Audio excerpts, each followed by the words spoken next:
the truth.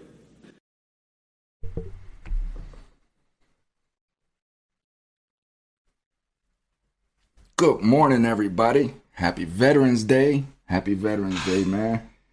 So I got me a special little stream today for the vets. Give much appreciation to the veterans, and whether you agree with history, all of these things, irregardless of all that, the reason why I give such appreciation to our veterans is because, why am I out of focus? So anyway, the reason why I give the appreciation that I do for our veterans is because these are human beings that they sacrifice their life in doing what they felt was the right thing to do. You know, they wanted to protect people, they wanted to protect our freedom, and they did that. And they put their lives on the line, and many have died, have perished in these games that politicians play. So I always give my appreciation to veterans. I love these human beings for what they've sacrificed, and you know, it's just paying it forward. And it's also thinking about the many veterans that are right now not enjoying their Veterans Day because they're too busy surviving. You know, they're looking for shelter, they're looking for food, and they're looking for help. And for whatever reason, these veterans have been left behind. They've been left incarcerated, they've been left homeless, addicted, and just left to feel like their sacrifice for our freedom was just not appreciated. So we really have to step forward, you know, step out and step forward for these individuals here. But for today, my appreciation goes into showing something that changed my life. It changed my life, changed my thought process. It changed the way that I was looking at just certain things. Throughout my life, as a young child, I was always very conscious of my surroundings for whatever reason. You know, I grew up in a broken home. My father and my mother pretty much detested each other, was divorced at a young age. You know, I was a child that was unplanned for. My father felt like my mother got impregnated with me to try to keep him, to try to calm a already toxic situation, I guess. You know, a lot of us do these things. This is the environment that I was brought up into. So for whatever reason, you know, and everything that was going on in my life, it was a very stressful life. I was always just conscious of my surroundings, and I would notice things. You know, when I was bullied in school, I would just hope and pray that this bully would be gone. You know, just concentrate so much that when I went to school tomorrow, that this bully would be gone. And they would just disappear. You know, and random things through life. You know, if I was working on an engine and there was a particular tool that I needed that I didn't have at that time, and it was just the tool that would cut 4 hours off of my work, you know, or whatever. And 2 weeks later, this tool would be right in front of me, sitting on the bench, you know, and I would be like, man, where the hell was you 2 weeks ago when I needed you? And this movie that was brought into my cipher at a particular time in my life answered all of these questions that I had, because these events would happen through my life, and I just didn't know what was causing these things. I didn't know if I was majestic, if I was special. This was just whatever. I had no idea. And there was a particular time in my life when I was incarcerated where I was very angry. I was broadcasting blame everywhere, you know, and we had a softball tournament that day. And on the way to the softball field, rain started coming in, like these storm clouds started coming in, and the softball game was delayed.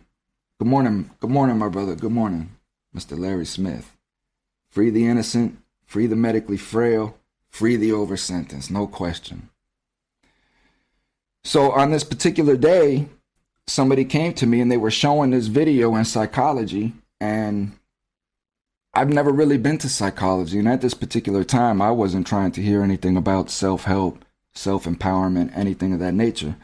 So I told him, at the time, like, no, man, I'm waiting to go play softball, waiting for the clouds to clear up. And he's telling me, he's like, nah, man, the clouds aren't going to clear up. Just come to psychology and watch this movie. It's the movie of the week, whatever.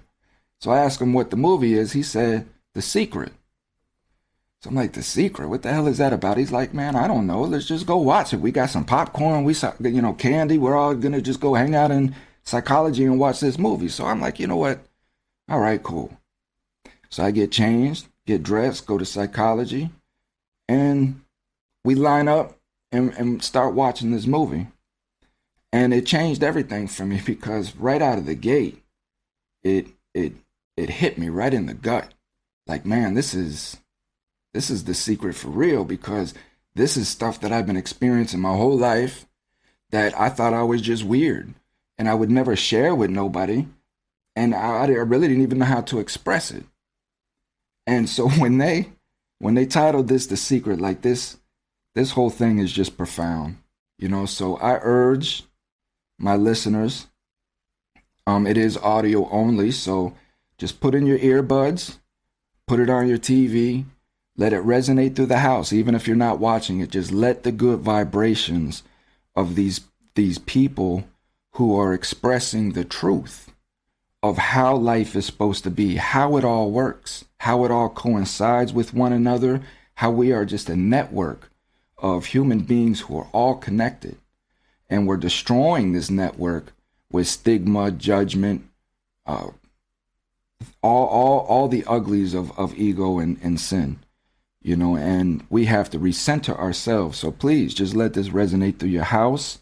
And I promise you, experiment, test it.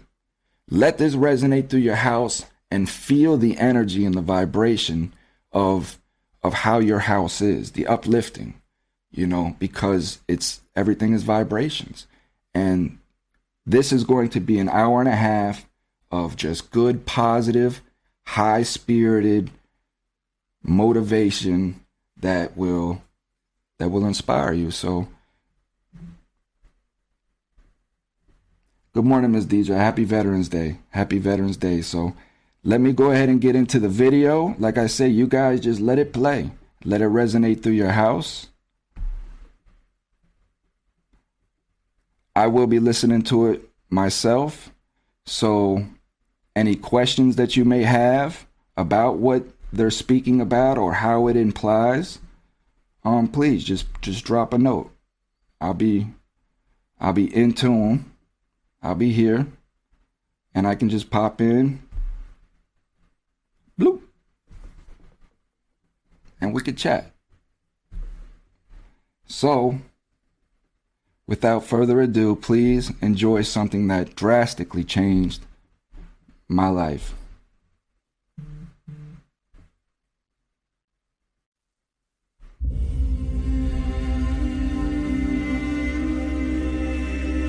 A year ago, my life had collapsed around me. I'd worked myself into exhaustion. My father died suddenly, and my relationships were in turmoil. Little did I know at the time, out of my greatest despair was to come the greatest gift.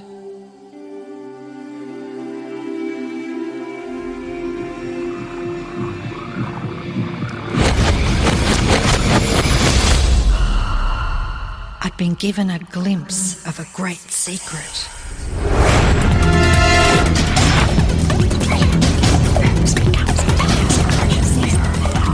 I began tracing the secret back through history.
believe all the people who knew this. They were the greatest people in history.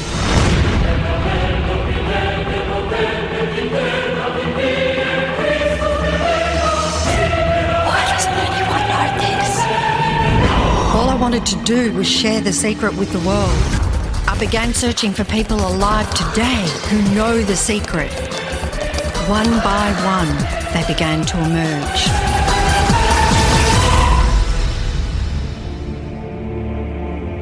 You know, this secret gives you everything you want. Happiness, health, and wealth. You can have, do, or be anything you want. We can have whatever it is that we choose. I don't care how big it is. What kind of a house do you want to live in? Do you want to be a millionaire? What kind of a business do you want to have? Do you want more success? What do you really want? I've seen many miracles take place in people's lives. Financial miracles, miracles of physical healing, mental healing, healing in relationships. All of this happened because of knowing how to apply the secret. This is the great secret of life.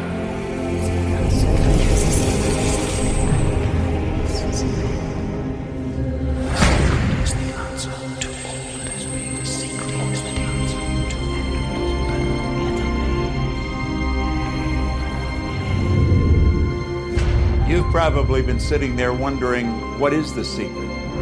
I'll tell you how I have come to understand it. We all work with one infinite power. We all guide ourselves by exactly the same laws. The natural laws of the universe are so precise that we don't even have any difficulty building spaceships. We can send people to the moon, and we can time the landing with the precision of a fraction of a second. I don't care if you're in India, if you're in Australia, New Zealand, Stockholm, or London, or Toronto, or Montreal, or New York. We're all working with one power, one law. It's attraction. The secret is the law of attraction. Everything that's coming into your life, you are attracting into your life. And it's attracted to you by virtue of the images you're holding in your mind. It's what you're thinking. You see, whatever is going on in your mind, you are attracting to you. Now, wise people have always known that. You can go right back to the ancient Babylonians. They've always known this. It's a small, select group of people. Why do you think that 1% of the population earns around 96% of all the money that's being earned? Do you think that's an accident? It's no accident. It's designed that way. They understand something. They understand the secret. And you are being introduced to the secret.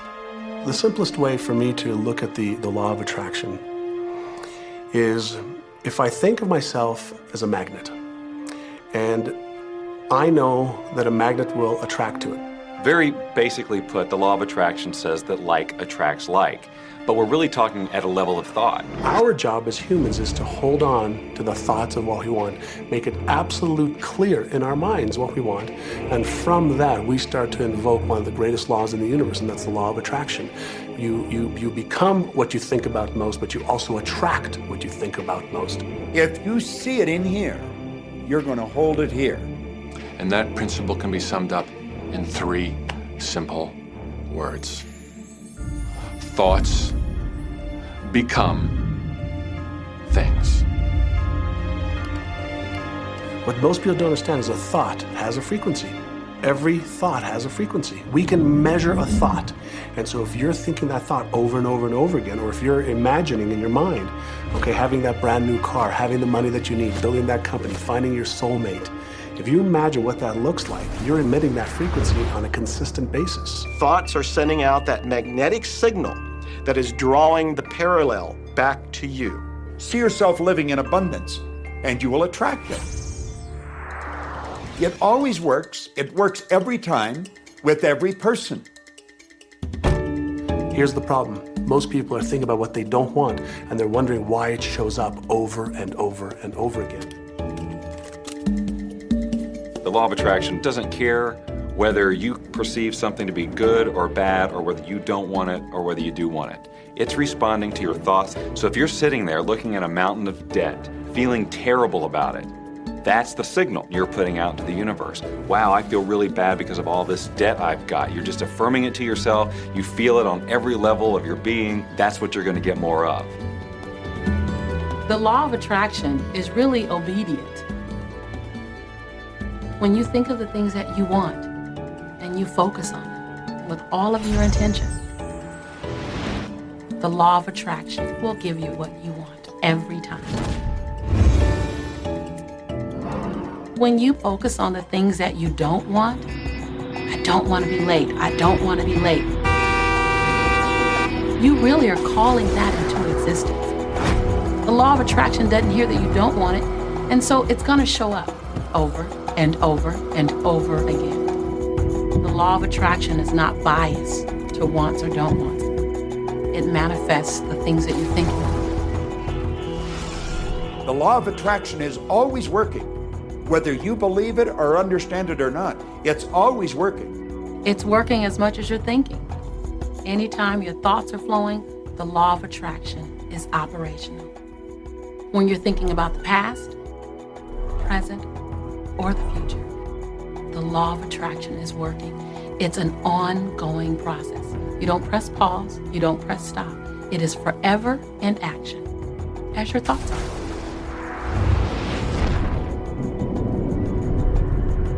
Creation is always happening. Every time an individual has a thought or a prolonged, chronic way of thinking, they're in the creation process. Something is going to manifest out of those thoughts. Law of attraction says, we'll give you whatever it is you say and focus on. And so if you're complaining about how bad it is, what you're creating is more of how bad it is. Oh, look, I got that.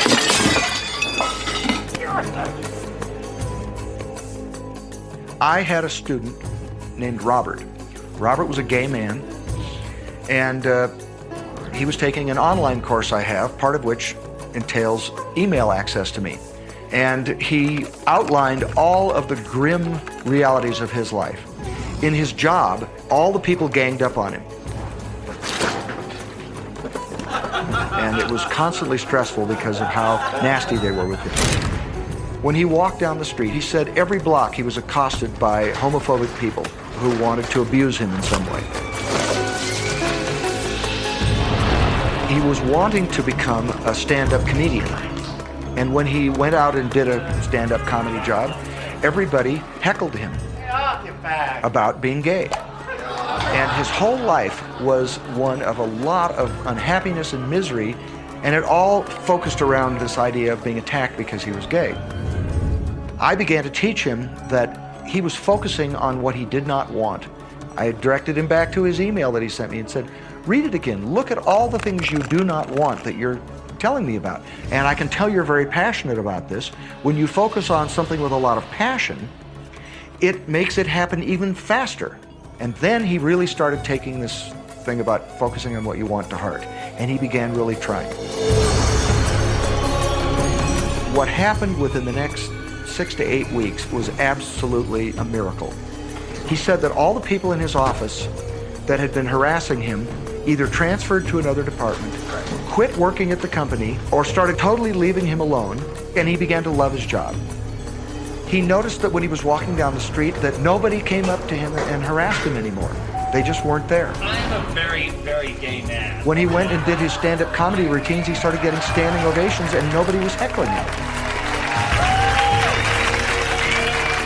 His whole life changed because he changed from focusing on what he did not want, what he was afraid of, what he wanted to avoid, to focusing on what he did want.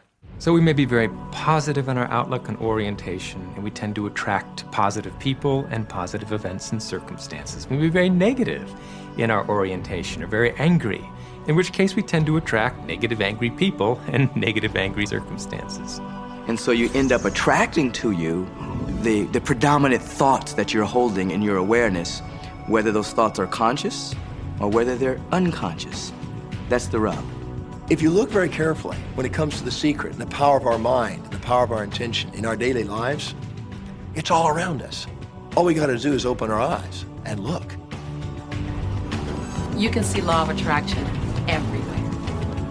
You draw everything to yourself. The people, the job, the circumstances, the health, the wealth, the debt, the joy, the car that you drive, the community that you're in, and you've drawn them onto you like a magnet. What you think about, you bring about. Your life is a physical manifestation of the thoughts that go on in your head. I mean, I'm not talking to you from the point of view of just wishful thinking or imaginary craziness. I'm talking to you from a deeper, basic understanding. Quantum physics really begins to point to this discovery. It says that you can't have a universe without mind entering into it, that the mind is actually shaping the very thing that is being perceived. Now, if you don't understand it, doesn't mean you should reject it. You don't understand electricity, probably. First of all, no one even knows what electricity is, and yet you enjoy the benefits of it. Do you know how it works? I don't know how it works, but I do know this, that you can cook a man's dinner with electricity, and you can also cook the man. People oftentimes, when they begin to understand the great secret, become frightened of all of these negative thoughts that they have. Two things they need to be aware of. One, it has been proven now scientifically that an affirmative thought is hundreds of times more powerful than a negative thought. So that eliminates a degree of worry right there. And the second thing is that thank God there's a time delay, that all of your thoughts don't come true instantly. We'd be in trouble if they did. The time delay serves you. It allows you to reassess, think about what you want, and make a new choice. So you want to become aware of your thoughts, you want to choose your thoughts carefully, and you want to have fun with this because you are the masterpiece of your own life. You are the Michelangelo of your own life. The David that you are sculpting is you, and you do it with your thoughts. The leaders in the past who had the secret wanted to keep the power and not share the power. So they kept people ignorant of the secret. People went to work, they did their job, they came home. They were on a treadmill with no power because the secret was kept in the few. We live in a universe in which there are laws. Just as there's a law of gravity, if you fall off a building, it doesn't matter whether you're a good person or a bad person, you're gonna hit the ground.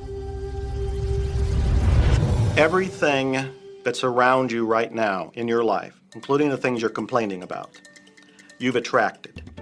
Now, I know at first blush, that's gonna be something that you hate to hear. You know, you're gonna immediately say, I didn't attract the car accident. I didn't attract this particular client. I didn't particularly attract the debt. I didn't attract whatever it happens to be that you're complaining about.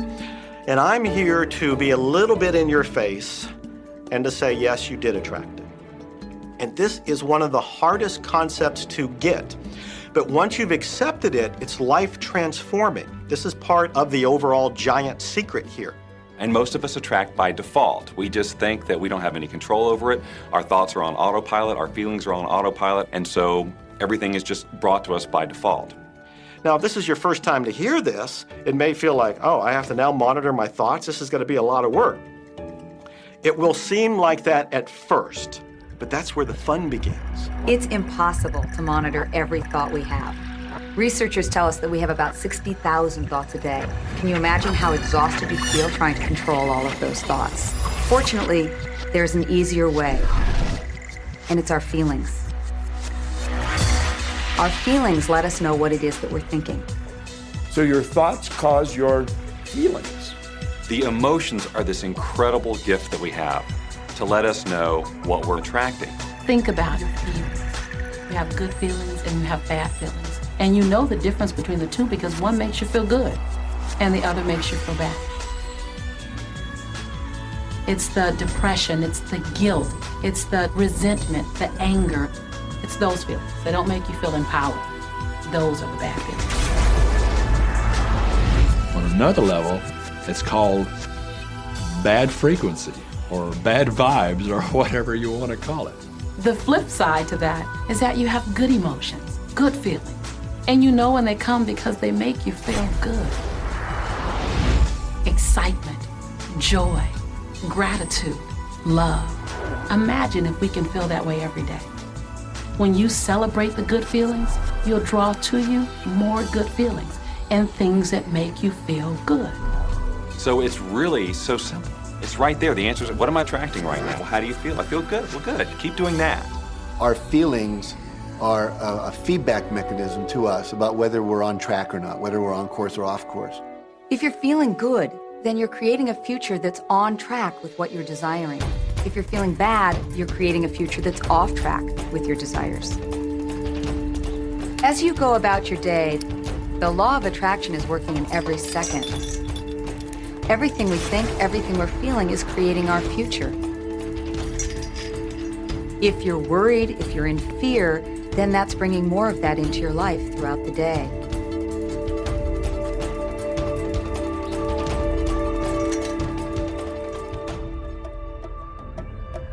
Whatever you're thinking and feeling today is creating your future.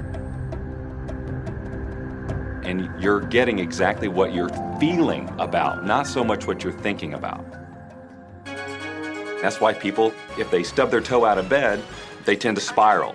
The inquiry into police corruption. The whole day goes like that, you know? They have no clue that a simple shifting of their emotions can change their entire day and life.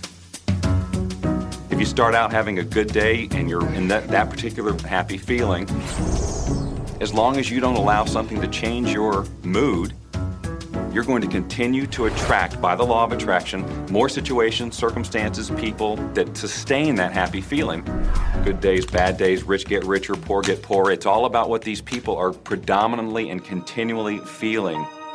You can begin right now to feel healthy. You can begin to feel prosperous. You can begin to feel the love that's surrounding you, even if it's not there. And what will happen is the universe will correspond to the nature of your song. The universe will correspond to the nature of that inner feeling and manifest, because that's the way you feel.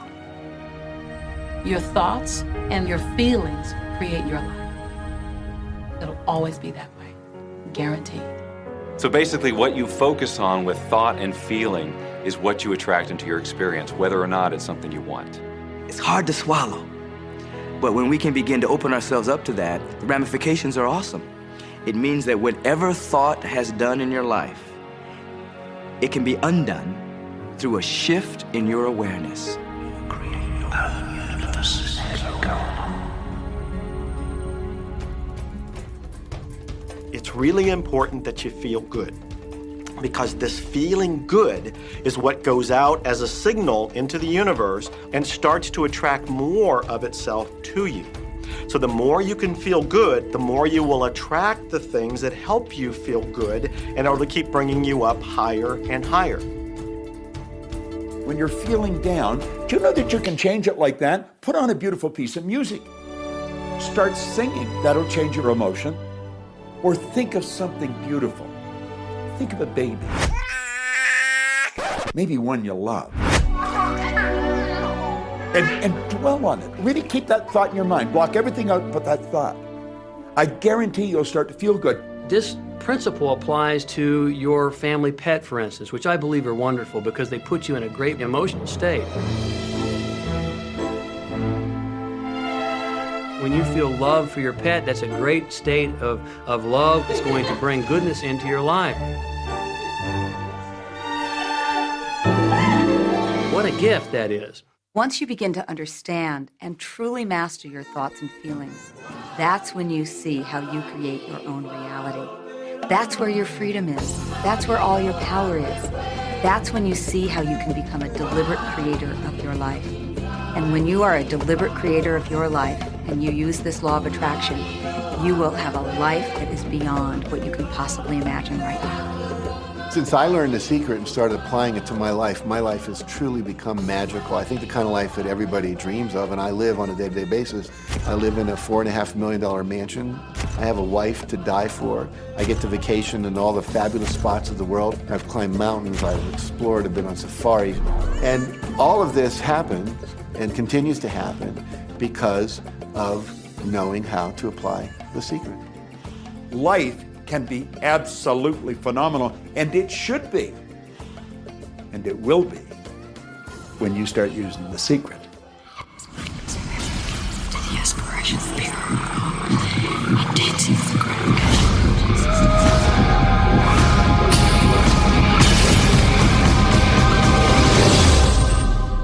Well, a lot of people ask me what their job is in the creative process and what the job of the universe is. So let's look at that for a moment. Let's use this metaphor. If you think about Aladdin and his lamp, you've probably heard of that one. I mean, Aladdin picks up the lamp and he dusts it off, and out pops the genie.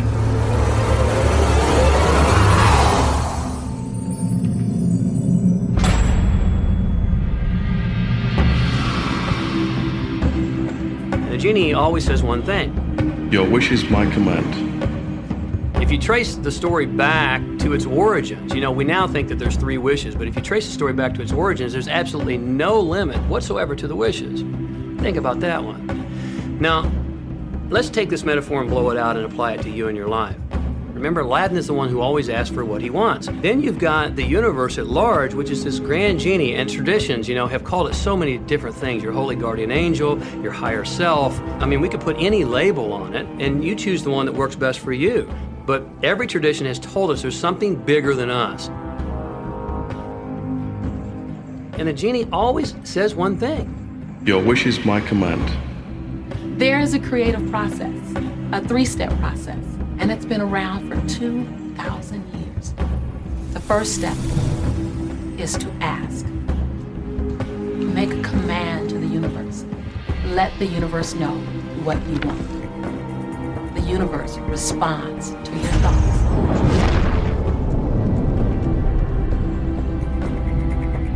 What do you really want?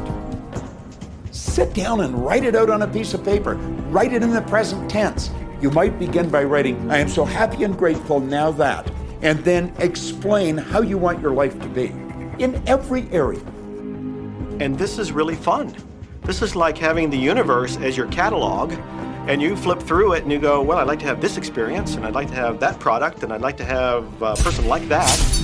It is you just placing your order with the universe. It's really that easy. Step 2 is believe. Believe that it's already yours. Have what I love to call unwavering faith, believing in the unseen. Your wish is my command. And the universe will start to rearrange itself to make it happen for you. Most of us have never allowed ourselves to want what we truly want because we can't see how it's going to manifest.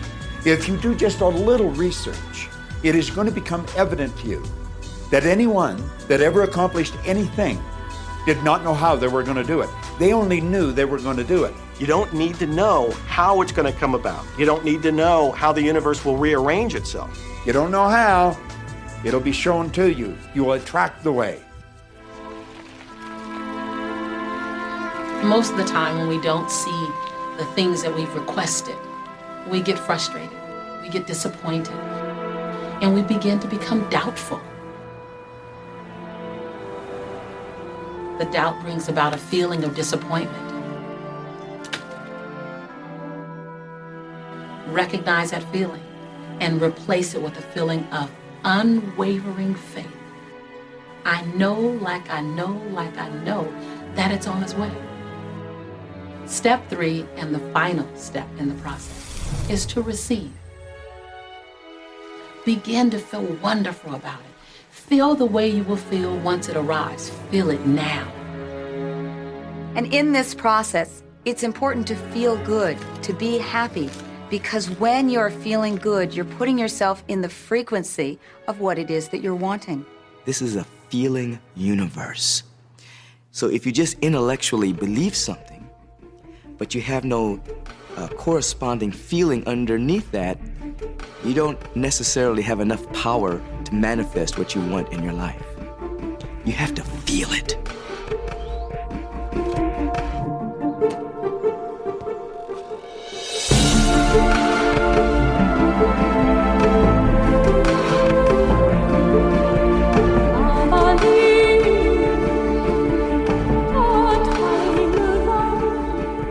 And when you turn that fantasy into a fact, you're in the position to build bigger and better fantasies. And that, my friend, is the creative process. So the law of attraction, the study and practice of the law of attraction is just figuring out what will help you generate the feelings of having it now. Go test drive that car. Go shop for that home. Get in the house. Do whatever you have to do to generate the feelings of having it now, and remember them. Whatever you can do to do that will help you to literally attract it. It could be you wake up and it's just there, it's manifest. Or you might get some inspired idea of some action to take. You certainly shouldn't be going, well, I could do it this way, but man, I would hate that, because you're not on the right track if that's the case. Action will sometimes be required, but if you're really doing it in line with what the universe is trying to deliver, it's going to feel joyous, you're going to feel so alive, time will just stop, you could do it all day. The universe likes speed. Don't delay, don't second guess, don't doubt. When the opportunity's there, when the impulse is there, when the intuitive nudge from within is there, act. That's your job. And that's all you have to do. You will attract everything that you require. If it's money you need, you'll attract it. If it's people you need, you'll attract it. If it's a certain book you need, you'll attract it. You've got to pay attention to what you're attracted to. Because as you hold images of what you want, you're going to be attracted to things and they're going to be attracted to you. But it literally moves into physical reality with and through you. And it does that by law. You can start with nothing. And out of nothing, and out of no way, a way will be made. Think of this, a car driving through the night, the headlights only go 100 to 200 feet forward, and you can make it all the way from California to New York driving through the dark, because all you have to see is the next 200 feet. And that's how life tends to unfold before us. And if we just trust that the next 200 feet will unfold after that, the next 200 feet will unfold after that, your life will keep unfolding, and it will eventually get you to the destination of whatever it is you truly want, because you want it.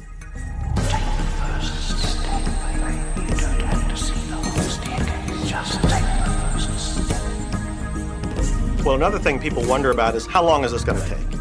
How long will it take to manifest the car, the relationship, the money, whatever it happens to be? Well, I don't have any rule book that says it's going to take you 30 minutes or 3 days or 30 days. I think it's more a matter of you being in alignment with the universe itself. Size it's nothing to the universe. It is no more difficult to attract on a scientific level something that we consider huge to something that we consider infinitesimally small. The universe does everything it does with zero effort. Grass doesn't strain to grow. It's effortless. It's just this great design. It's all about what's going on up here. It's about what we put in place, saying this is big, it's going to take some time. This is small, oh, I'll give it an hour. You know, those are our rules that we define. There are no rules according to the universe. You provide the feelings of having it now, it will respond. Some people have an easier time with little things, and so we sometimes say, well, start with something small, like a cup of coffee. Make it your intention to attract a cup of coffee today. Hold an image of talking to an old friend that you haven't seen for a long time. Somehow or another, somebody's going to start talking to you about that person. That person's going to phone you, or you'll get a letter from them. People are amazed how that I line up car parks, and I've done this right from when I first understood the secret. I would visualize a car space exactly where I want it, and 95% of the time it would be there for me, and I'd just pull straight in. 5% of the time I'd have to wait just a minute or two, and the person would pull out and I'd pull in. So I do that all the time.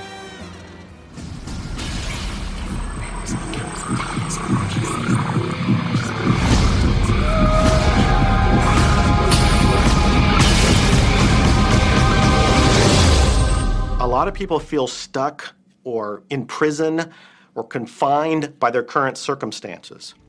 And I'm trying to point out that whatever your circumstances right now, that is only your current reality. And current reality will begin to change as a result of watching this and beginning to use the secret. When you want to change your circumstances, you must first change your thinking. Every time you look inside your mail expecting to see a bill, guess what? It'll be there. Each day you go out dreading the bill. You're never expecting anything great. You're thinking about debt. You're expecting debt. So debt must show up so you won't think you're crazy. And every day you confirm your thought. Is debt gonna be there? Yes, debt's there. Is debt gonna be there? Yes, debt's there. Why? Because you expected debt to be there. So it showed up because the law of attraction is always being obedient to your thoughts. Do yourself a favor. Expect a check. Most people look at their current state of affairs and they say, this is who I am. That's not who you are. That's who you were.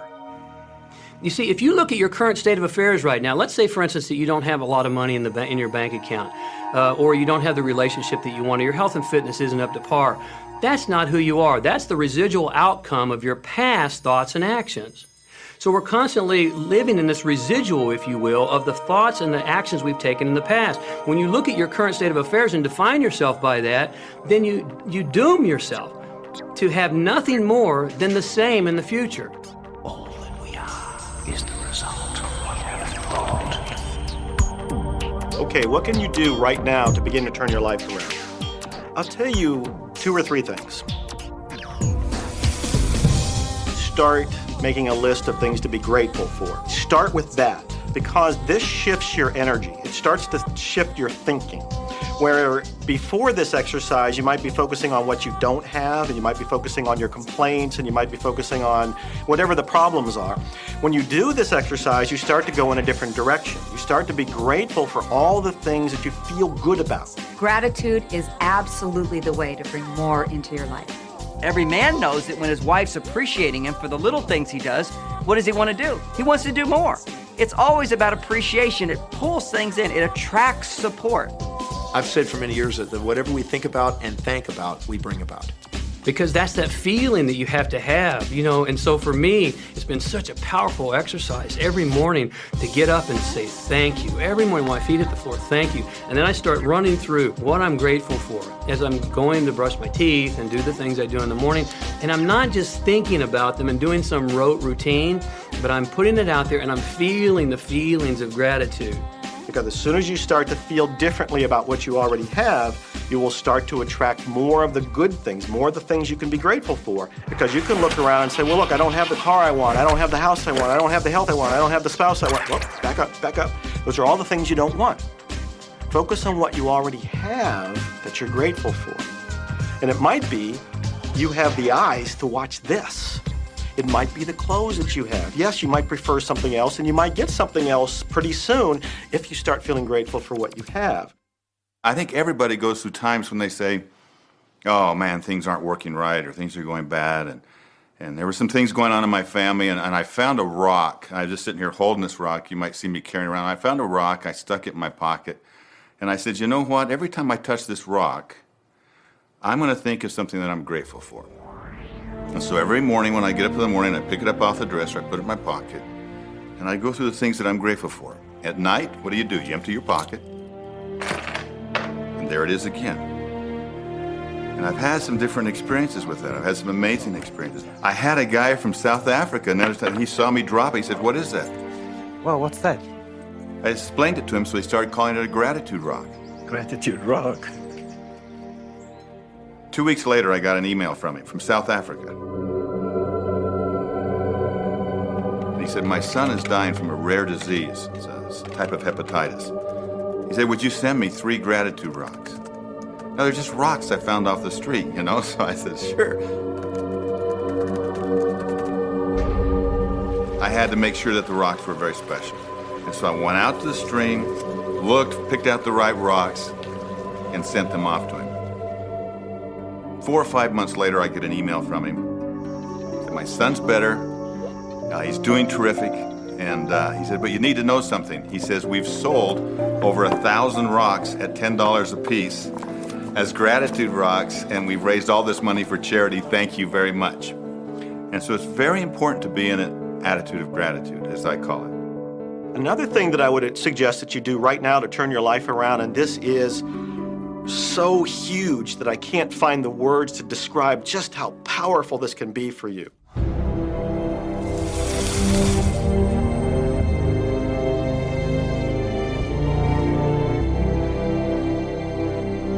I took the visualization process from the Apollo program and instituted it during the 1980s and 90s into the Olympic program. And it was called visual motor rehearsal. When you visualize, then you materialize.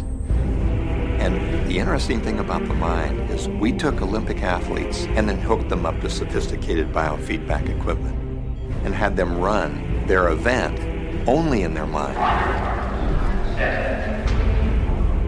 Incredibly, the same muscles fired in the same sequence when they were running the race in their mind as when they were running it on the track. How could this be?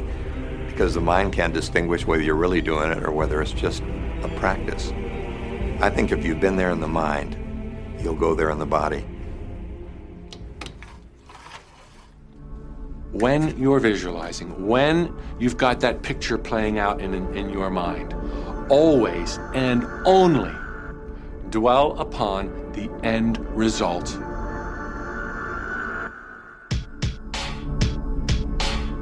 Here's an example. Look at the back of your hands right now. Really, look at the back of your hands. The color of your skin, the freckles, the blood vessels, the rings, the fingernails, the fake fingernails. Take in all those details right before you close your eyes. And then see those hands, your fingers, wrapping around the steering wheel of your brand new car.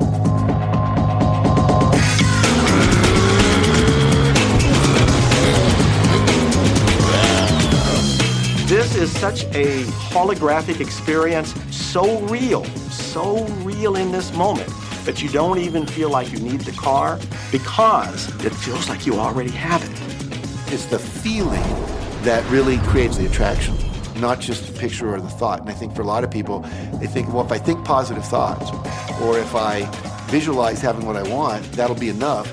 But if you're doing that and still not feeling abundant or feeling, loving and joyful, then it doesn't, from my mind, really create the power of the attraction. This is where the secret actually moves into action.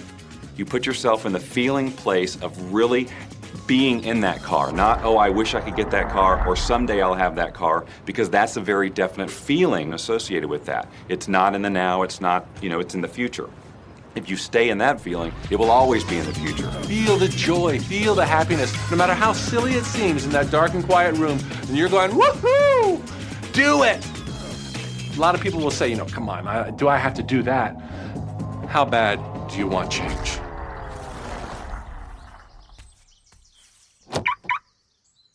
Now that feeling and that inner seeing will begin to be an open doorway through which the power of the universe will begin to express.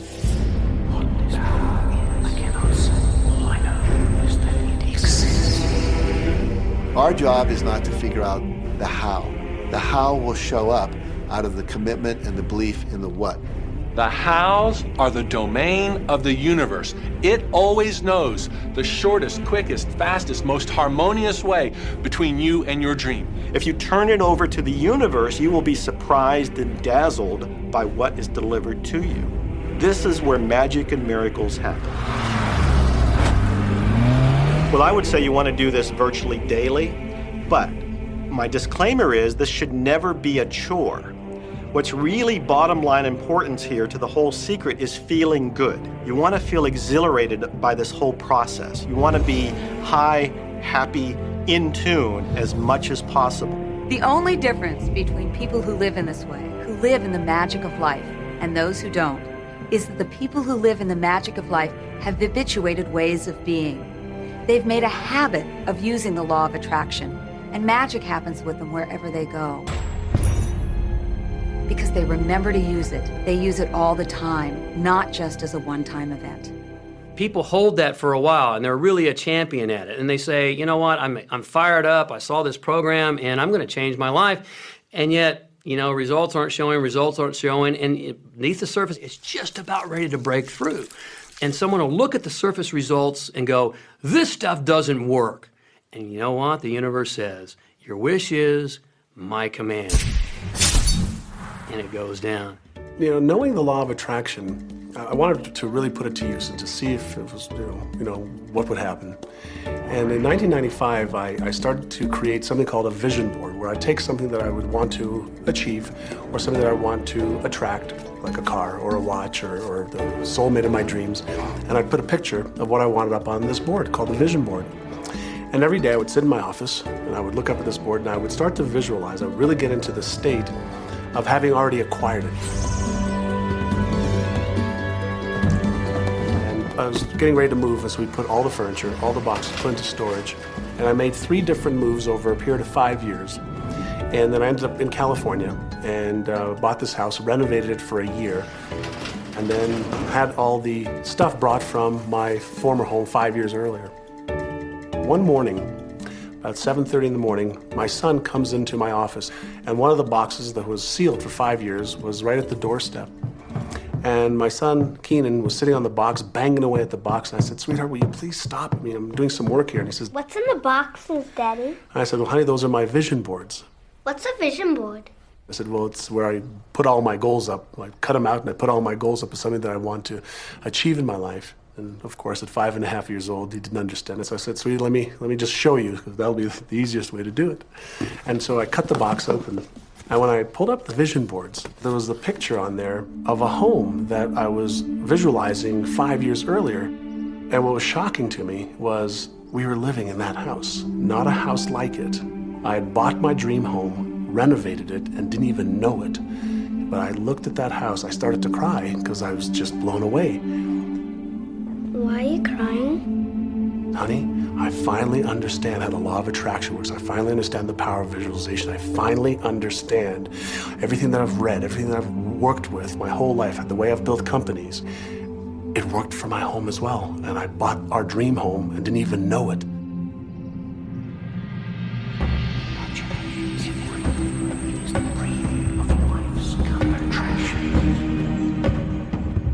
Decide what you want, believe you can have it, believe you deserve it, believe it's possible for you. And then close your eyes every day for several minutes and visualize having what you already want and feeling the feelings of already having it. Come out of that and focus on what you're grateful for already. And really enjoy it, okay? And then go into your day and release it to the universe and trust that the universe will figure out how to manifest it.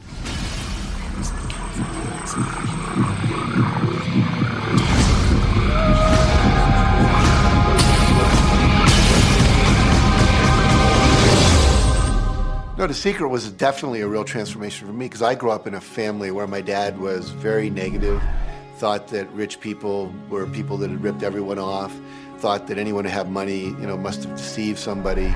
And so I grew up with a lot of beliefs about money, that if you had it, it made you bad. Only evil people have money. And, money doesn't grow on trees. That was a big one. Who do you think I am, Rockefeller? That was one of his favorite phrases. So I grew up truly believing that life was difficult, that it was hard, you had to struggle. And it was only when I met W. Clement Stone that I literally began to shift my life. Whatever the mind of man can conceive.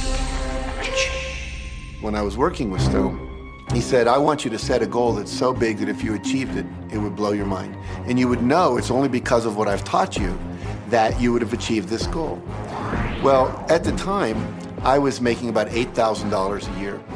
And for some reason, I wanted something that was really measurable. So I said, I want to make $100,000 in a year. Now, I had no idea how I could do that. I saw no strategy, no possibility, but I just said, I'm going to declare that, I'm going to believe it, I'm going to act as if it's true, and release it.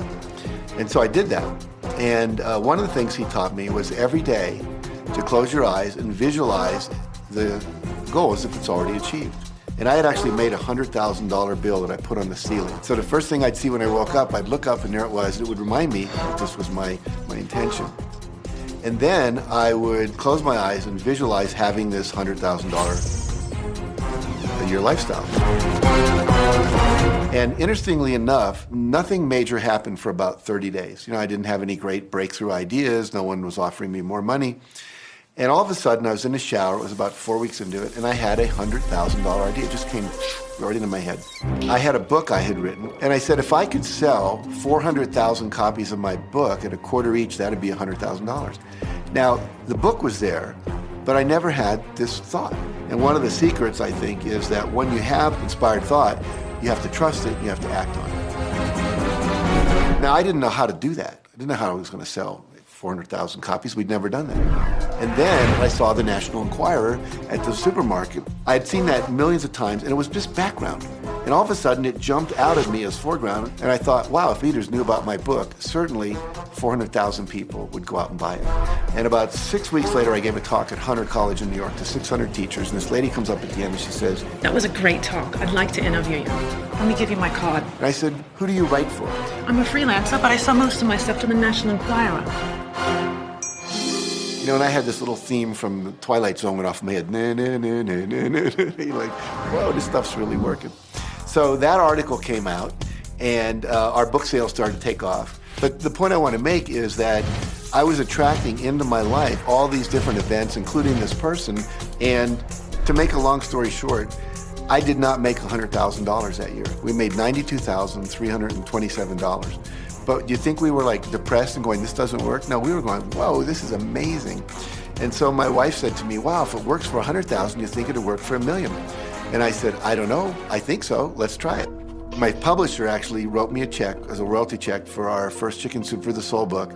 And he actually put a smiley face in his signature because it was the first $1 million check he'd ever written. And so I know from my own experience, because I wanted to test it, does this secret really work? And we put it to the test, it absolutely worked. And now I live my life from that every single day. Well, I can just imagine what a lot of people that are watching this are thinking. And that is, how can I attract more money into my life?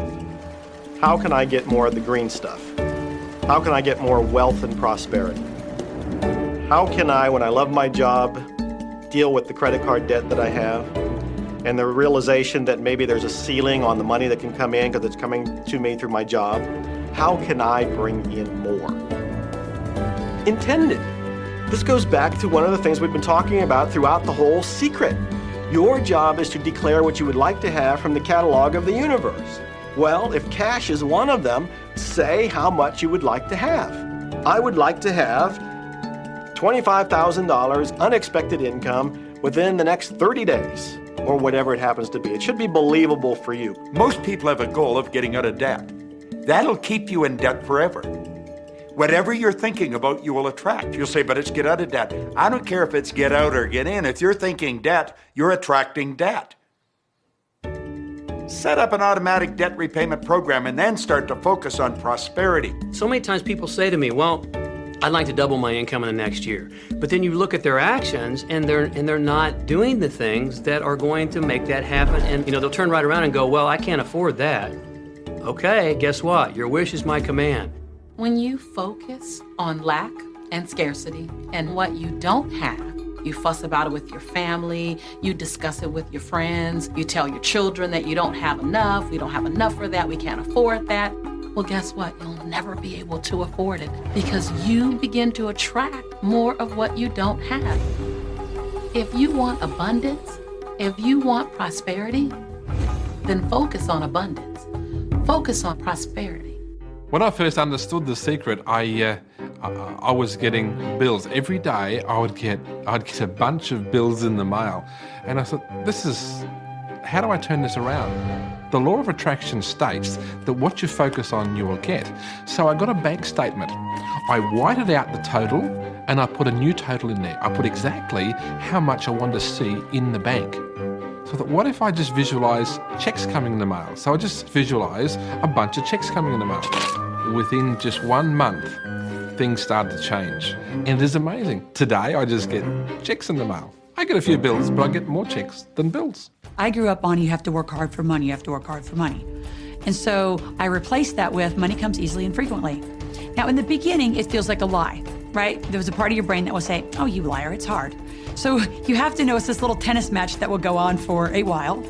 When it comes to creating wealth, wealth is a mindset. It's all about how you think. I'd say 80% of my coaching that I do one-on-one with folks is about their psychology and the way they think. And I know when people are listening, they say, oh, well, you can do it, I can't. Every person has the capability to change the way they're in a relationship and conversation with money. I find so many people who maybe make a tremendous amount of money, but their relationships stink. That's a technical term, by the way. And that's not wealth. It really isn't. You know, you can go after the money and you might get rich, but it doesn't guarantee you'll be wealthy. I'm not suggesting that money isn't a part of wealth. It absolutely is, but it's only a part. And then I meet a lot of people who are quote unquote spiritual, but they're sick and broke all the time. That's not wealth either. Life is meant to be abundant in all areas. Many people in Western culture are striving for success. They want the home, they want the great business, they want all these outer things. But what we found in our research is that having these outer things does not necessarily guarantee what we really want, which is happiness. So we go for these outer things, thinking they're going to bring us happiness, but it's backwards. You need to go for the inner joy, the inner peace, the inner vision first, and then all of the outer things appear.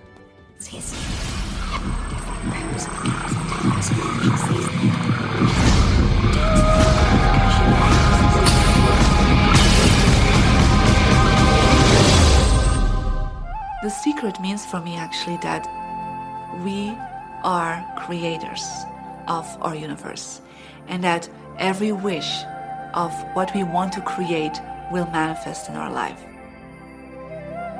Therefore, it's very important what you wish, what your thoughts are, what your feelings are, because it will manifest. Now, one day I went into somebody's home, and he was an art director of a very famous film producer. And in every corner, he had this beautiful image of a woman, a naked woman dressed with a fabric, kind of doing this, kind of saying, oh, I don't look at you, I don't see you, you know. And I said, I think you have trouble in your romance. Are you a clairvoyant or something? No, but look, 7 places you have exactly that woman. But I love that kind of painting. I painted it myself. That's even worse, I said, because you put all your creation and your creativity in it. Now he's this gorgeous looking man. He has all these actresses around him because that's the work he does. He doesn't get romance. I said, what do you want? Well, I want to date 3 women a week. Okay, paint yourself with 3 women and hang it in every corner.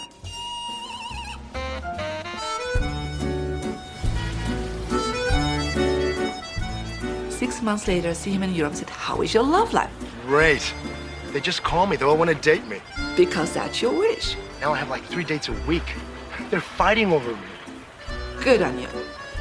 But I really want to stabilize a little bit. I want marriage, and I want romance. Well, paint it, okay? So he painted a beautiful romantic relationship.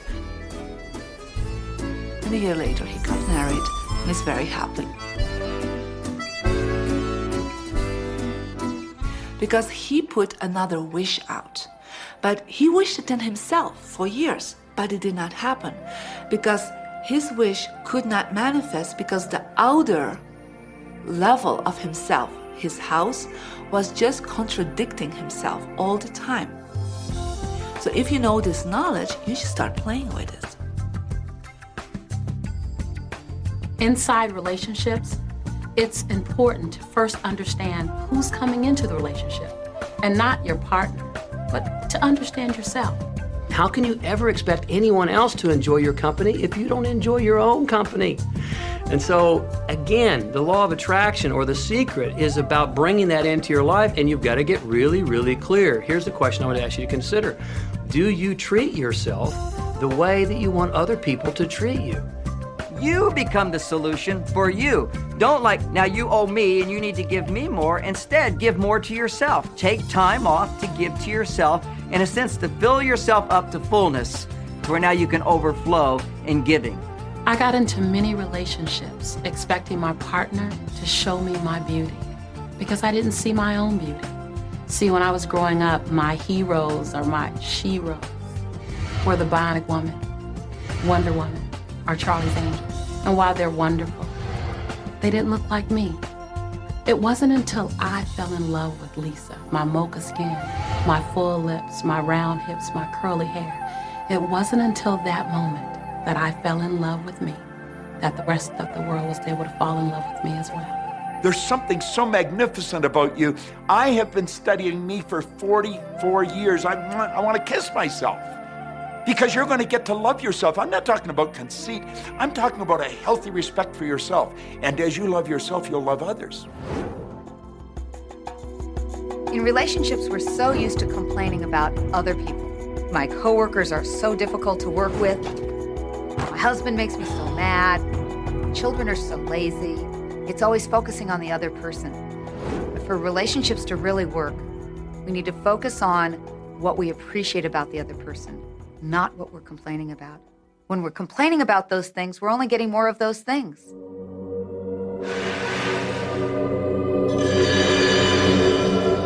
Even if you're having a really hard time in a relationship, things aren't working, you're not getting along, someone's in your face, you still can turn that relationship around. Take a piece of paper and for the next 30 days, once a day, sit down and write all the things that you appreciate about that person. Think about all the reasons that you love them. You appreciate their sense of humor. You appreciate how supportive they are. And what you'll find is that when you focus on appreciating and acknowledging their strengths, that's what you'll get more of. And the problems will fade away. We cannot control other people, no matter how hard we try. So what you'll find is if somebody's come home in a bad mood,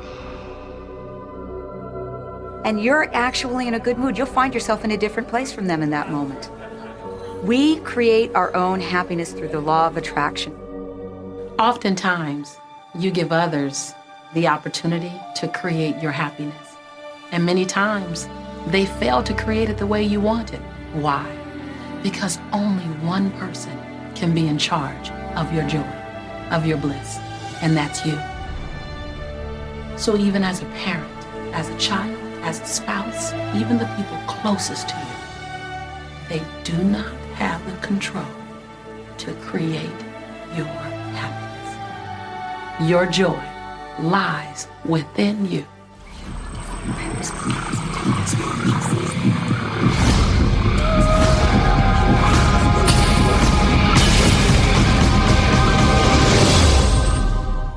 It's important to recognize that our body is really the product of our thoughts. We're beginning to understand in medical science the degree to which the nature of thoughts and emotions actually determines the physical substance and structure and function of our bodies. We've known in the healing arts of a placebo effect. A placebo is something that supposedly has no impact and no effect on the body, like a sugar pill or something. You tell the patient that this is just as effective. And what happens is the placebo has the same effect, if not greater effect, than sometimes the medication is supposed to be designed for that effect. So they found out that the human mind is the biggest factor in the healing arts, more so than sometimes the medication. If somebody is in a situation where they're sick and they have an alternative to try to explore what is in their mind creating it versus using medicine, if it's an acute situation that could really bring death to them, then obviously the medicine is a wise thing to do while they explore what the mind is about. So you don't want to negate medicine. Every form of healing has a place.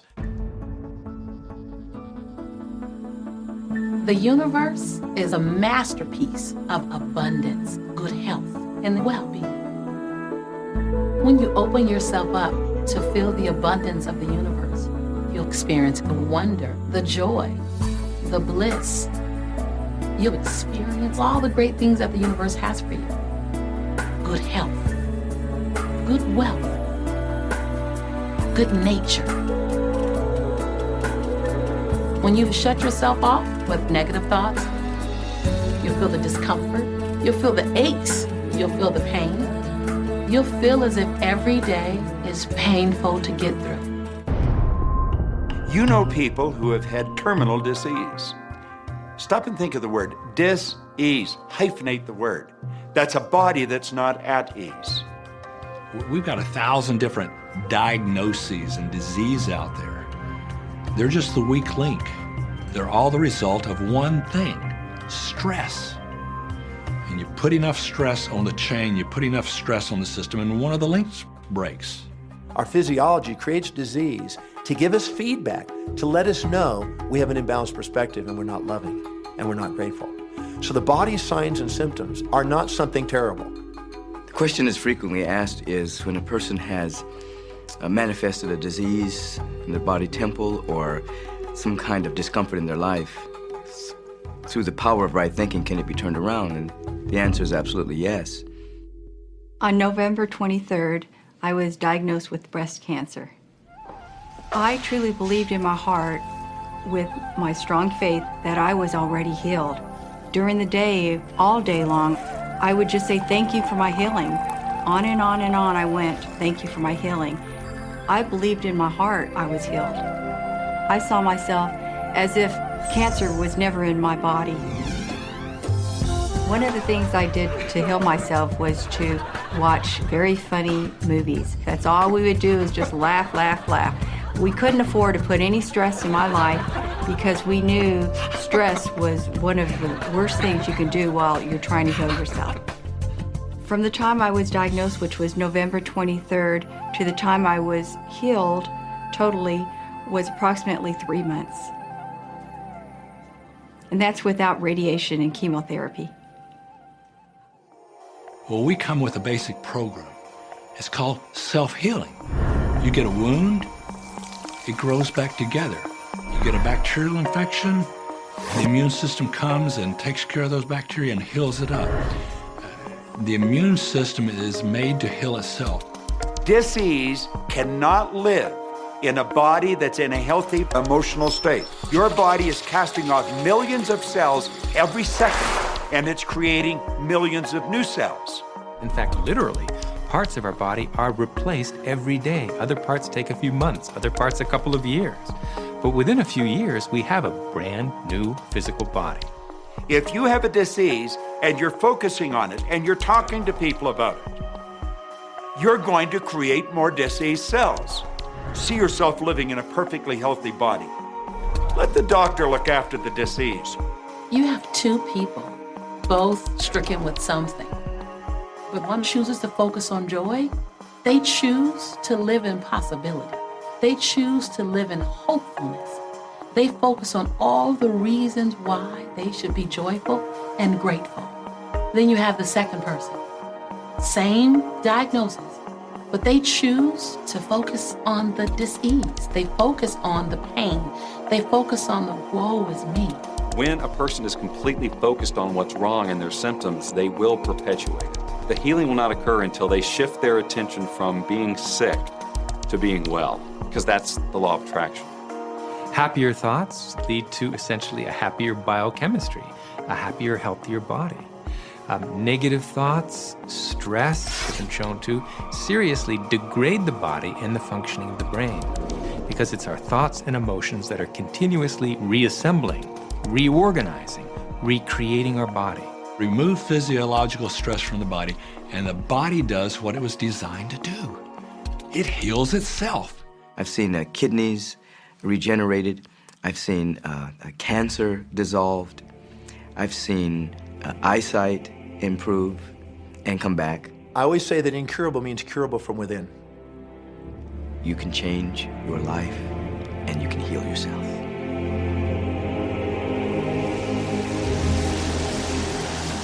Well, my story begins on March 10, 1981. It really changed my whole life. It was a day I'll never forget. I crashed an airplane.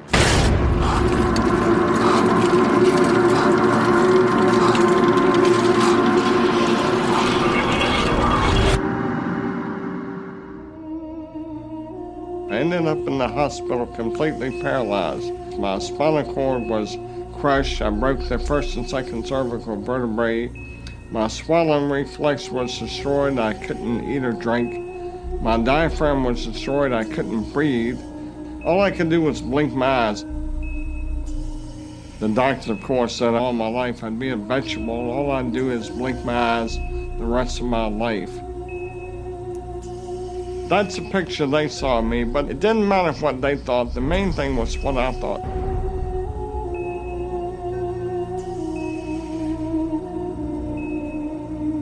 I picture myself being a normal person again, walking out of that hospital.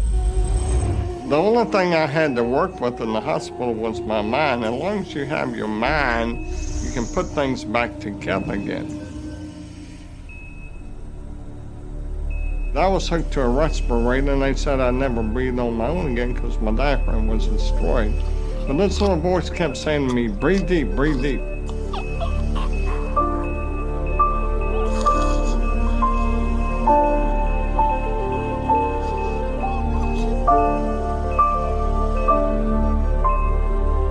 Finally, I was weaned from it. They were at a loss for an explanation.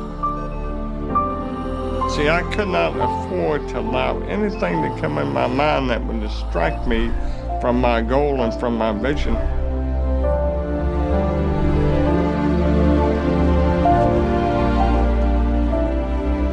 Well, I set a goal to walk out of the hospital on Christmas. That was my goal.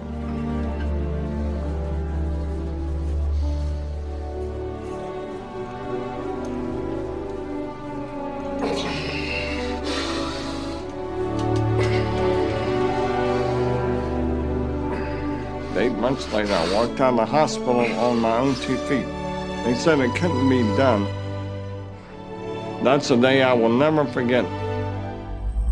For people that are sitting out there right now watching this program that are hurting, if I wanted to sum up my life and sum up for people what they can do in life, I would sum it up this way in 6 words. Man becomes what he thinks about.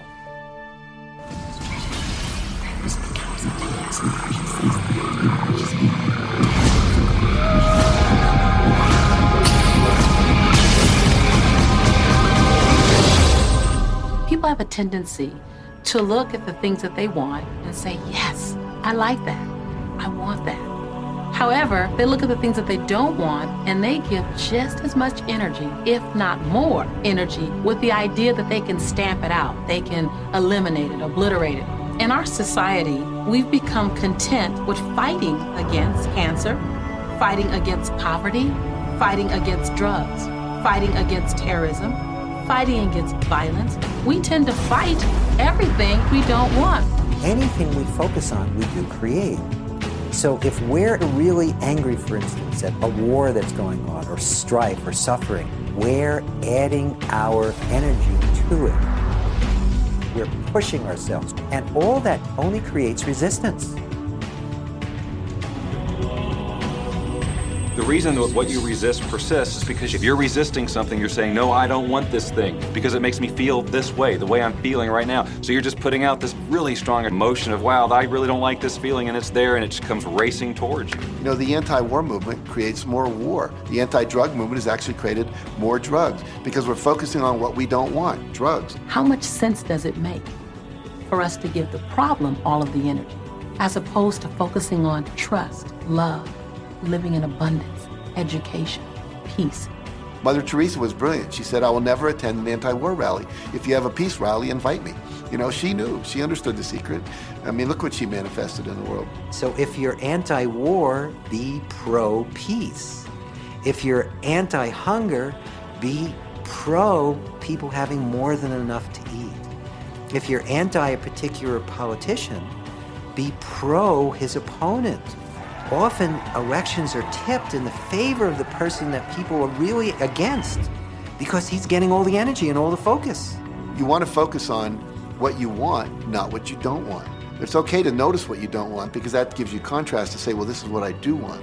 But the fact is that the more you talk about what you don't want or talk about how bad it is, read about all of that all the time, and then say, oh, how terrible it is, well, you're creating more of that. You know, so many times people say to me, well, James, I have to be informed. Maybe you have to be informed, but you don't have to be inundated. I always say when the voice and the vision on the inside become more profound and more clear and loud than the opinions on the outside, you've mastered your life. Learn to become still and to take your attention away from what you don't want and all the emotional charge around it and place the attention on what you wish to experience. Energy flows where attention goes. It's not your job to change the world or the people around you. It's your job to go with the flow inside of the universe and to celebrate it inside the world that exists. One of the questions I get almost all the time, and it's probably on somebody's mind right now if it's not on yours, and that's the idea that, well, if everybody uses The Secret and they all treat the universe like a catalog, aren't we going to run out of stuff? Won't everybody just make a run for it and bust the bank? What's beautiful about the teaching of the Great Secret is that there's more than enough to go around for everyone. There is a lie that acts like a virus within the mind of humanity. And that lie is there's not enough good to go around. There's lack, and there's limitation, and there's just not enough. That lie has people living in fear, greed, stinginess, and those thoughts of fear, greed, stinginess, and lack become their experience. So the world has taken a nightmare pill.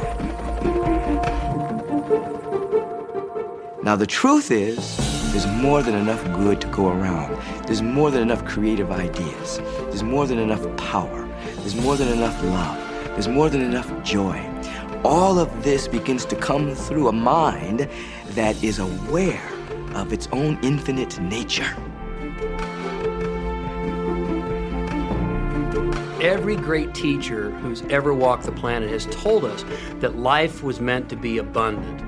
And so just when we think that resources are dwindling, we find new resources to achieve the same things.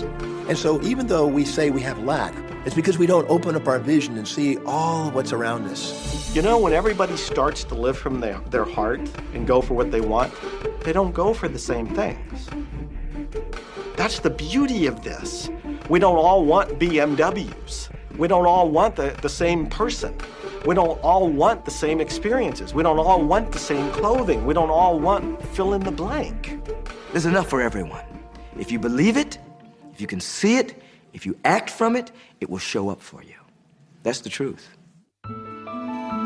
Everything that you want, all the bliss, all the joy, all the love, all of the abundance, all of the prosperity, it's there, ready and waiting for you to grab a hold of it. Now you gotta get hungry for it. You have to want it. You gotta be intentional. And when you become intentional and on fire for what you want, the universe will deliver you every single thing that you've been wanting.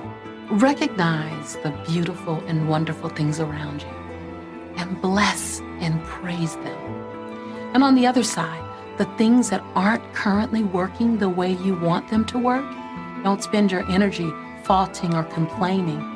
Embrace everything that you want so you can get more of it. Most of the leaders in the past missed the great part of the secret, which is empowering and sharing with others. This is the best time to have ever been alive in history. It's the first time we've ever had the power to gain knowledge at our fingertips.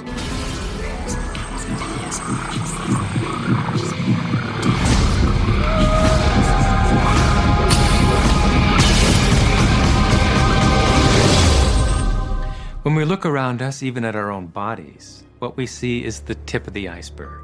Think of this for a moment. Take your hand and look at it. Now, your hand looks solid, but it's really not. If you put it under a proper microscope, you'd see a massive energy vibrating. Everything is made up of the exact same thing, whether it's your hand, whether it's the ocean, or whether it's a star. Everything is energy. And let me help you understand that just a little bit. There's the universe, of course, and our galaxy, and our planet, and then individuals, and then inside of this body are organ systems, and then there's cells, and then there's molecules, and then there's atoms, and then there is energy. So there are a lot of levels to talk about something on, but everything in the universe is energy. I don't care what city you're living in, you've got enough power in your body, potential power, to illuminate the whole city for nearly a week. Most people define themselves by this finite body. But you're not a finite body. I mean, even under a microscope, you're an energy field. Well, what we know about energy is this. You go to a quantum physicist and you say, what creates the world? And he or she will say, energy. Well, describe energy. Okay, it can never be created or destroyed. It's always was, always has been. Everything that ever existed always exists. It's moving into form, through form, and out of form. Okay, great. You go to a theologian and you ask the question, what created the universe? And he or she will say, God. Okay, describe God. Always was and always has been, never can be created or destroyed, all that ever was, always will be, always moving into form, through form, and out of form. You see, it's the same description, just different terminology. And so if you think you're this meat suit running around, think again. You're a spiritual being. You're an energy field operating in a larger energy field. We're all connected. We just don't see it. There isn't an out there and an in here. Everything in the universe is connected. It's just one energy field. We often get distracted with this thing called our body and our physical being.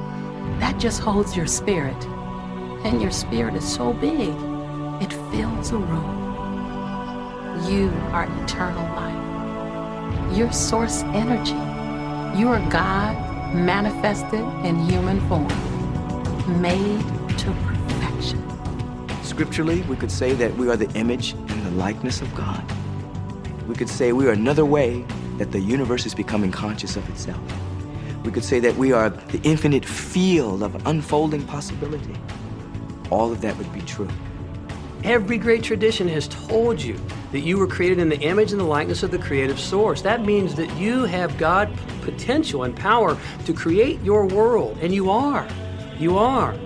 And maybe you've created things to this point that are wonderful and worthy of you, and maybe you haven't. The question I'd ask you to consider is, do the results you have in your life, are they what you really want? And are they worthy of you? If they're not worthy of you, then when would now be the right time to change those? Because you have the power to do that.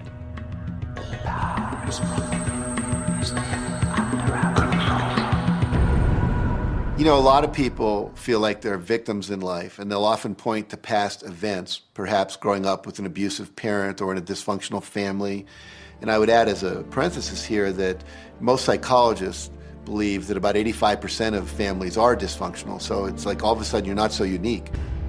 My parents were alcoholics, my dad abused me, my mother divorced him when I was 6. From the age of 13 to 18, I was involved in street gangs. I had a severe motorcycle accident. I was homeless at one point in Dallas. I lived in poverty for 15 years in Houston. When I was a child, I had learning difficulties, and I was considered learning disabled, and I was told I would never read, write, or communicate, never amount to anything, not go very far in life. I mean, that's almost everybody's story in some form or not. So that's just called so what. The real what is, what are you going to do now? What do you choose now? Because you can either keep focusing on that or you can focus on what you want. And when people start focusing on what they want, what they don't want falls away. And that part expands and the other part disappears. You are the designer of your destiny. You are the author. You write the story. The pen is in your hand, and the outcome is whatever you choose. The beautiful thing about the law of attraction is that you can begin where you are, and you can begin to think, real thinking, and you can begin to generate within yourself a feeling tone of harmony and happiness. The law will begin to respond to that. So now you start to have different beliefs, like there is more than enough in the universe, or you have the belief that everything goes right for me, or you have the belief that I'm not getting older, I'm getting younger. We can create it the way we want it by using the law of attraction. And you can break yourself free from your hereditary patterns, cultural codes, social beliefs, and prove once and for all that the power within you is greater than the power that's in the world. Some of you may be thinking, well, that's very nice, but I can't do that, or she won't let me do that, or he'll never let me do that, or I haven't got enough money to do that, or I'm not strong enough to do that, or I'm not rich enough to do that, I'm not. Every single I'm not is a creation.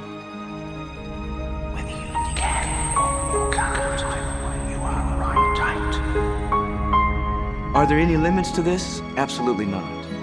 We are unlimited beings. We have no ceiling. The capabilities and the talents and the gifts and the power that is within every single individual on this planet is unlimited.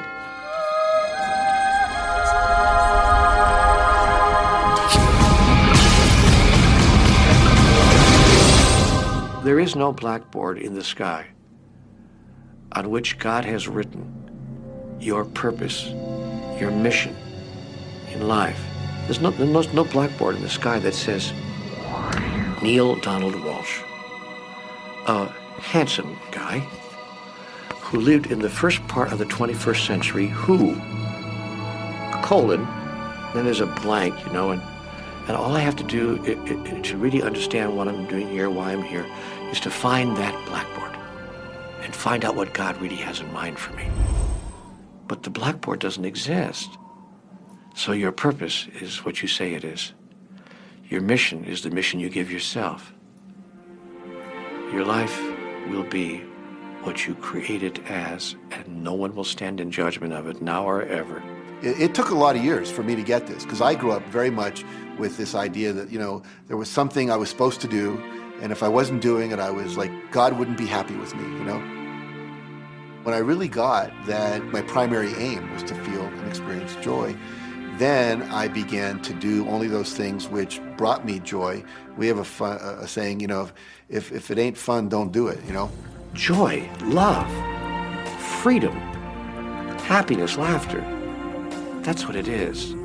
And if you've just experienced joy sitting there and meditating for an hour, by golly, do that. If you experience joy eating a salami sandwich, then do that.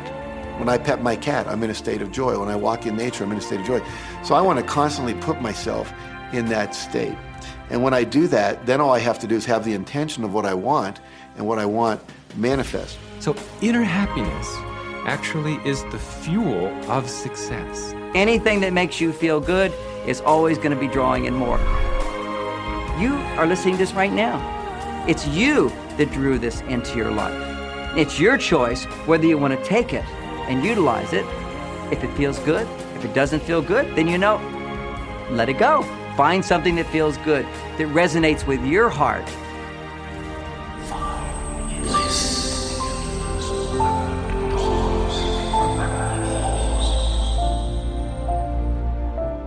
When you follow your bliss, you live in a constant space of joy.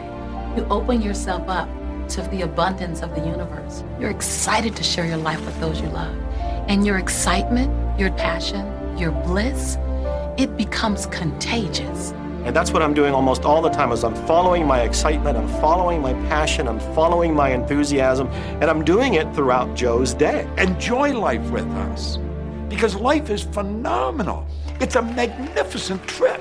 You will live in a different reality, a different life, and people will look at you and say, what do you do different than me? Well, the only thing that is different is that you work with the secret. And then you can do and have and be things that people will say that's impossible for you to do and have and be. We're really now moving into a new era. It's the era where the last frontier is not space, as Star Trek would say, but it's going to be mind. I see a future of unbounded potential, unbounded possibilities. Remember, we're using at most 5% of the potential of the human mind. 100% human potential is the result of proper education. So imagine a world where people were using their full mental and emotional potential. We could go anywhere. We could do anything, achieve anything. See yourself with the good that you desire. Every religious book tells us that. Every great book on philosophy, every great leader, all the avatars who have ever lived, go back and study the wise ones. Many of them have been presented to you in this program. You know what? They all understood one thing. They understood the secret. Now you understand it. And the more you use it, the more you'll understand it. you've come to this juncture in your life merely because something in you kept saying, you deserve to be happy. You were born to add something, to add value to this world, to simply be the best that you can be.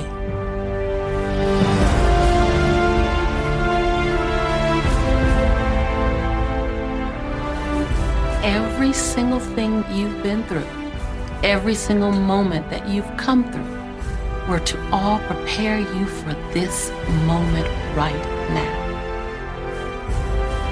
Now you get that you are the creator of your destiny. Imagine what you can do from this day forward with what you now know. What will you do with the moment? How will you seize the moment? No one else can dance your dance. No one else can sing your song. No one else can write your story. Who you are, what you do, begins right now. I believe that you're great, that there's something magnificent about you.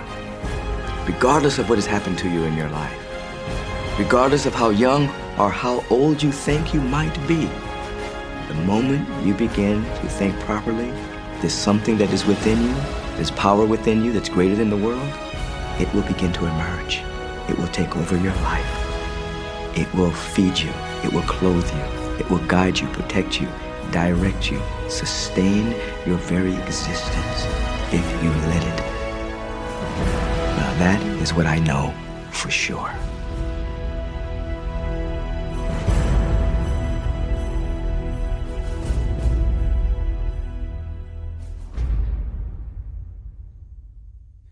So that's it. You know, my story with this here, to add on to those marvelous stories, was when I left psychology, I was a different person. I had conviction. I had motivation. I saw something that I've never seen before, but that I knew existed. You know, they talked about time frame and the mindset of being in prison.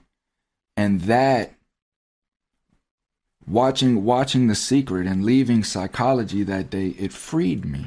It freed me because I knew that even though that I was in prison, it didn't mean that I had to allow myself to fall into the stigma of prison.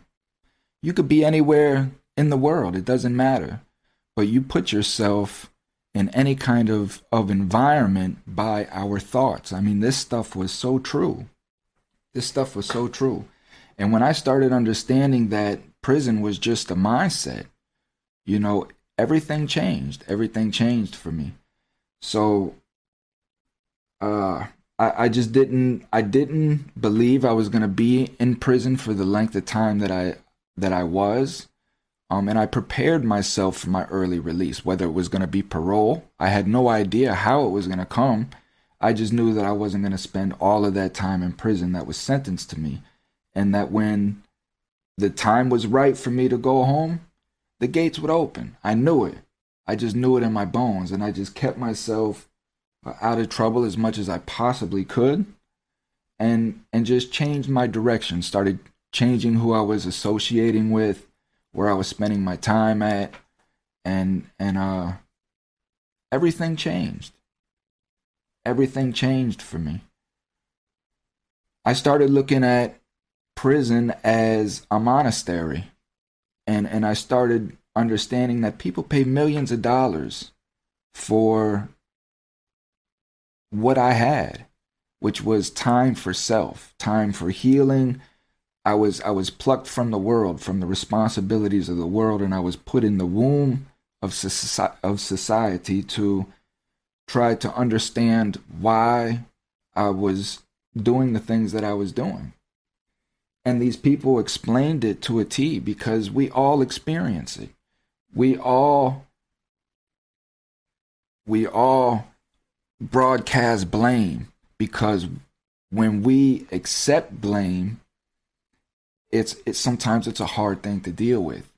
You know, nobody wants to accept the fact that they may have been responsible for a tragic event or anything of that nature.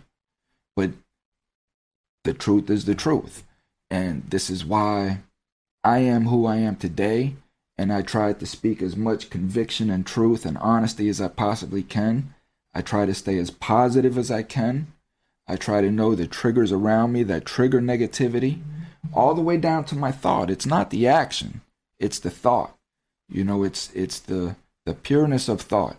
We're going to have bad thoughts, there's no question, but it's recognizing them, eliminating them out of the gate, and replacing them with good thoughts, but acting on those good thoughts, putting emotion into those good thoughts, knowing that those good thoughts are real and that they manifest good things.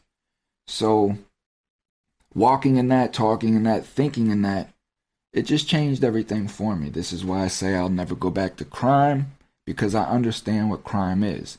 Both the material aspect going into the prison industrial system, but also the spiritual aspect of it too. You know, because there's repercussions on both sides. And this is what we're not really paying attention to, because a lot of us can deal with the material repercussions, but we're not even conscious to the spiritual side of it. And that comes much later in life. And that's when we start realizing the mistakes that we made. So God bless. Thank you for tuning in to these powerful words. Please play them again and again in your house. Anytime that you're feeling down, you need motivation, you need to be recentered.